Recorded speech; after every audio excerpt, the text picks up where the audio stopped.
দেখো কি মেঘলা পরিবেশ, সকাল থেকে মেঘলা হয়ে রয়েছে। আর এখন খানিক আগে বৃষ্টি, ঝিরিঝিরি বৃষ্টি পড়ছে নিম্নচাপ। এখানে আমি আলু ভাজা বসিয়ে দিয়েছি কড়াইতে। এখানে শঙ্কর মাছ মশলাটা মাখিয়ে তেল, হলুদ, লবণ সব কিছু দিয়ে মশলা মাখিয়ে রেখেছি। আর এখানে পেঁয়াজ কুচি। আলুটা লাল লাল করে ভাজা হয়ে গেছে, এবার নামিয়ে নেব। আলুটা নামিয়ে নিয়েছি, কড়াইতে ফোড়ন দিয়ে দিয়েছি। এবার পেঁয়াজটা দিয়ে দেবো, একটু লবণ দিয়ে দেবো যাতে পেঁয়াজটা নরম হয়ে যায়। পেঁয়াজটা হালকা লাল হয়ে গেলে এই মশলা মাখানো মাছটা দিয়ে দেবো।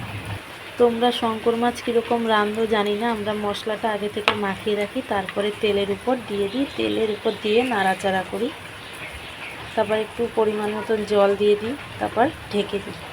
পেঁয়াজটা ভাজা হয়ে এসছে, এবার মশলা মাখানো মাছটা দিয়ে দিই।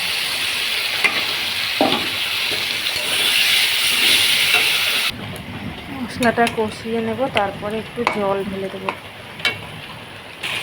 এই মাছটা অনেকে ভেজেও রান্না করে, কিন্তু ভেজে রান্না করলে অতটা টেস্ট হয় না, যতটা না কষিয়ে মশলা মাখিয়ে রান্না করলে হয়। তোমরা খেয়ে দেখো একবার, যদি না খেয়ে থাকো। জল দিয়ে দিয়েছি, দেখো তরকারিটা ফুটে গেছে, হয়ে গেছে। এবার নামিয়ে নেব, নামিয়ে তোমাদের দেখাবো। নামানো হয়ে গেছে, দেখো কি দারুণ লাগছে, কালারটাও খুব, গন্ধটাও খুব সুন্দর আসছে।